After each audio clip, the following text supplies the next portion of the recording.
Shalom, selamat pagi. Sate pagi hari ini bertemakan jujur terhadap kematian. Karya Pendeta Dr. Andar Ismail dari seri buku Selamat Ribut Rukun, terbitan BPK Gunung Mulia. Seorang ibu setengah baya sudah lama mengidap penyakit menahun. Ia masih dapat bekerja seperti biasa.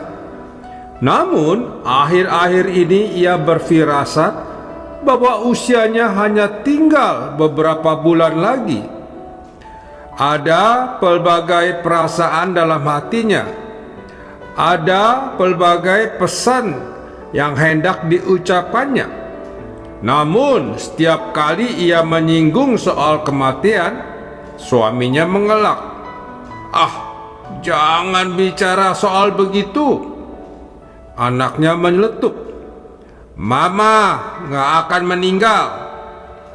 Dokternya berkata, Ibu, ini hanya kelainan. Dan pendetanya menghibur, Ibu pasti sembuh. Akibatnya ibu ini tidak bisa berbicara tentang kematiannya.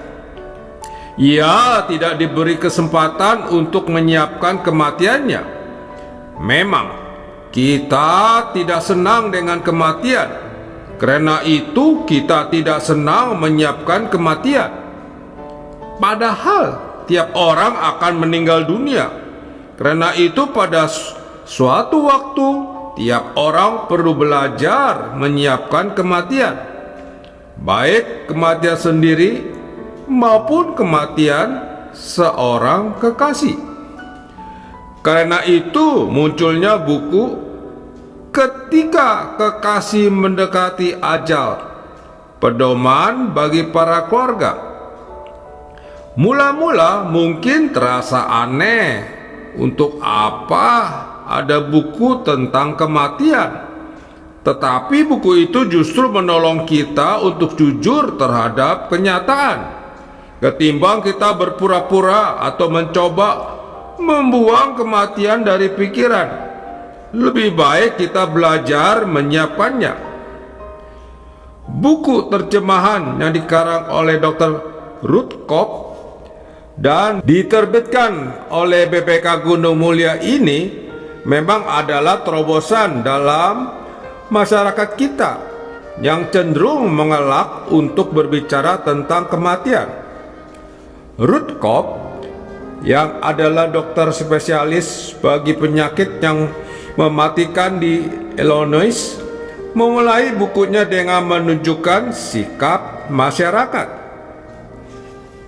Kita menghadapi rasa takut terhadap kematian dengan menolak kenyataan kematian itu sendiri. Orang yang telah mendekati ajal dipisahkan tinggal sendirian hampir sepanjang hari sampai dia meninggal, tanpa ada sepatah kata pun diucapkan mengenai apa yang terjadi padanya. Memang budaya kita adalah budaya menolak kematian. Akibatnya orang yang mendekati ajal dan juga keluarganya tidak tahu cara menyiapkan kematian. Padahal sebenarnya orang yang mendekati ajal mungkin ingin menyiapkan dirinya sendiri dan keluarganya. Persiapan itu dapat meliputi banyak macam hal. Mensyukuri hidup, menyiapkan diri bertemu dengan Tuhan, mendamaikan diri dengan orang-orang di sekitarnya, memberi petunjuk kepada rekan atau keluarga tentang bagaimana meneruskan pekerjaan dan roda kehidupan tanpa dia, merampungkan pekerjaannya, membagi miliknya, memberi kesaksian tentang turun naiknya jalan hidup yang telah dilaluinya, bercerita tentang berbagai kegagalan dan keberhasilan hidupnya, menyampaikan pesan atau keinginan tentang di mana dan bagaimana pelaksanaan pemakaman atau kremasinya. Persiapan tersebut hanya dapat terjadi jika ada kejujuran dalam diri orang-orang yang bersangkutan, yaitu jika orang yang mendekati ajal merasa aman untuk mengeluarkan segala perasaan dan pesannya, dan jika keluarganya bersedia mendengarkan apa yang dikemukakan oleh orang yang akan meninggal. Namun justru kejujuran seperti itu susah terjadi. Kita merasa canggung untuk bersikap jujur dalam perkara yang peka ini, dan justru disinilah letak faedahnya buku karya Cobb ini. Buku ini memberi petunjuk yang wajar tentang bagaimana menangani perasaan-perasaan dalam menghadapi kematian, baik perasaan orang yang akan meninggal maupun perasaan keluarganya. Buku ini pun memperlihatkan berbagai kecenderungan orang untuk membuat penolakan atau reaksi tawar-menawar atau reaksi amarah dan depresi. Ada pula petunjuk praktis tentang cara mengkomunikasikan diagnosa penyakit yang mematikan. Kekuatan lain dari buku ini adalah bahwa ia tidak hanya membahas kematian orang lanjut usia, melainkan juga kematian anak kecil, remaja, dan orang dewasa. Pada tiap pembahasan golongan usia diperlihatkan persoalan dan kesulitan tersendiri. Semua itu disampaikan buku ini dalam bentuk kasus nyata secara jelas. Memang kita kurang senang membicarakan soal kematian. Itulah juga reaksi para murid Tuhan Yesus. Dalam kitab-kitab Injil tercatat bahwa berkali-kali Tuhan Yesus berbicara tentang kematiannya.